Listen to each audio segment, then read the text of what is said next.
بسم اللہ الرحمن الرحیم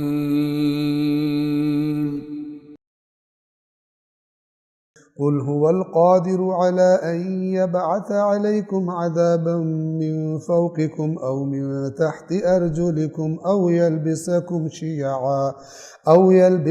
شيعا ويذيق بعضكم بأس بعض انظر كيف نصرف الآيات لعلهم يفقهون۔ اب یہ آیت نمبر 65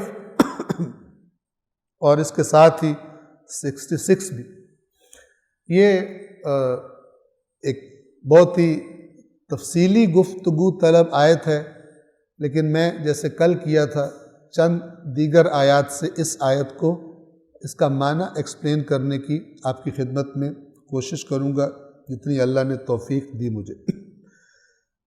سورۃ الانعام آیت نمبر 65 قل هو القادر على ان يبعث عليكم عذابا من فوقكم او من تحت ارجلكم، کہہ دیجئے وہ یعنی اللہ قادر ہے، قدرت رکھتا ہے اس بات پر کہ وہ تم پر عذاب بھیج دے۔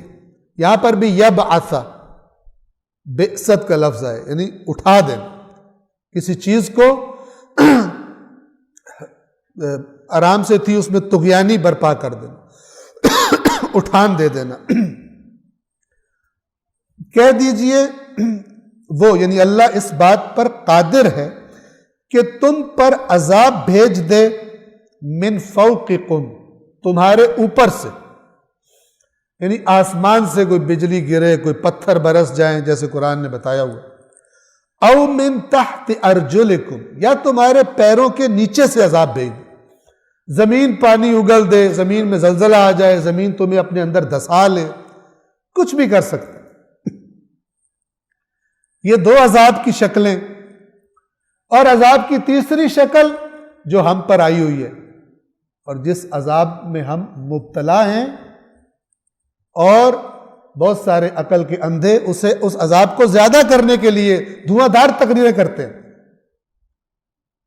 روح قرآن اور روح دین سے دور سمجھتے ہیں دین کی خدمت کر رہے ہیں، اور منہ میں بندوقیں فٹ کی ہوتی ہیں، ایسے گولے چلاتے ہیں کہ بعد میں نفرتیں جنم لیتی ہیں، دوسروں کے مقدسات کی توہین کرتے ہیں، ان کے لطیفے بناتے ہیں، ٹونٹس کرتے ہیں، اور یہ سمجھتے ہیں کہ دین کی خدمت کر رہے ہیں، اپنا بیڑا بھی غرق کر رہے ہوتے ہیں، چونکہ دوسروں کی گمراہی کا بوجھ بھی یہ خود اٹھائیں گے، اپنا بیڑا بھی غرق کرتے ہیں، اور وہ جو نیچے قرآن مجید سے دور، دین کو سنجیدگی سے سمجھنے سے دور لوگ بیٹھے ہوتے ہیں، وہ بھی ان کو داد دے کے واہ واہ کر کے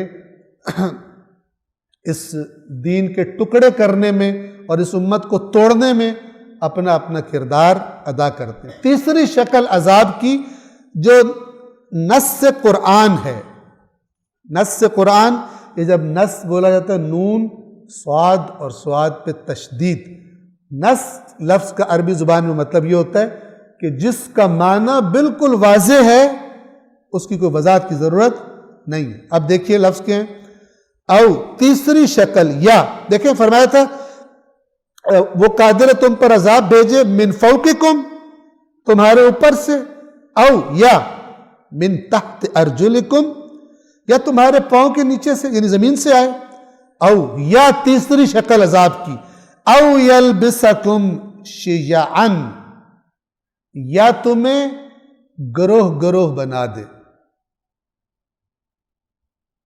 اور پھر کیا ہو، پھر کیا کرے تمہارے ساتھ، وَيُذِيقَ بَعْضَكُمْ بَأْسَ بَعْضٍ، اور پھر تم میں سے کچھ کو، بعض کی سختی کا مزہ چکھائے۔ کافر فلانا کافر، تو مشرک، تو یہ، تو منافق، تو لعنت تمہارے سارے اس پر، اور تو یہ اسلام کی خدمت ہو رہی، کسی کی ہدایت کرنے کے گٹس نہیں ہے، جا کر کسی کے پاس بیٹھ کر تحمل کر کے، جو رسول اللہ کیا کرتے تھے، جو اہل بیت کیا کرتے تھے، صرف توپے چلانے کے، وہ بھی زبان سے گٹ سے، اور اس کے بعد پھر اس کے نتائج بھگتتے ہیں۔ کم و بیش سب مسالک آج اس بیماری کا شکار ہے۔ کیوں شکار ہے؟ اس لیے کہ قرآن سے زیادہ اپنے بزرگوں کی رائے قرآن پہ ٹھوستے ہیں۔ جس کو اللہ نے ہدایت کا سرچشمہ قرار دیا ہے، اس میں جب ایک بات واضح ہوتی ہے تو کہتے ہیں کہ ہم دیکھیں گے ہمارے بزرگوں نے اس کے بارے میں کیا کہا ہے، کیونکہ ہم نہیں سمجھ سکتے۔ چلو تم نہیں سمجھ سکتے تو پھر ممبر پہ آ کے بولتے کیوں؟ تم تو گوف ہو، تم تو ڈفر ہو، سمجھ نہیں سکتے تم۔ قرآن و سنت حجت ہے، اور سنت بھی قرآن کے سائے میں، جو خلاف قرآن نہ ہو، واضح قرآن کے خلاف نہ ہو۔ کتنا فارمولہ ہے، لیکن زور کس بات پر ہوتا ہے کہ اپنے قرآن کے باہر سے بنائے ہوئے نظریات کو کسی طرح ٹھوسا جائے قرآن پر، اور پھر اللہ نے بھی سزا دی ہے۔ جو دیکھ رہے ہیں محسوس بھی نہیں کرتے کہ ہم کس عذاب میں پھنسے ہوئے۔ ہاں، جو محسوس کرتے ہیں وہ بولتے ہیں۔ یہ جو آپ کو ایک آواز آتی ہے کہ مثلا شیعوں کی طرف سے رہبر انقلاب اسلامی ایران آیت اللہ سید علی خامنہئی فتویٰ دیتے ہیں اہل سنت کے مقدسات کی توہین شرعاً حرام ہے۔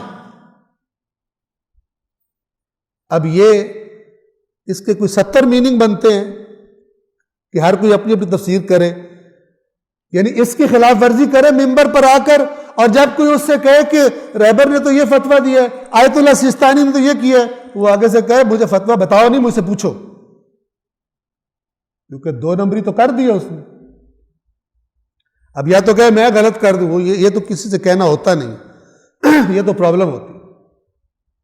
دوسروں کے مقدسات پر ٹونٹ کرنے سے کبھی کوئی تبلیغ ہوئی ہے اسلام کی؟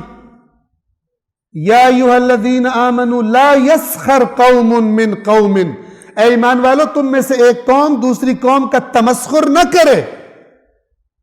تمسخر اڑانا مخالفین انبیاء کا کام تھا، جو انبیاء کے ساتھ یہ کام کیا کرتے تھے۔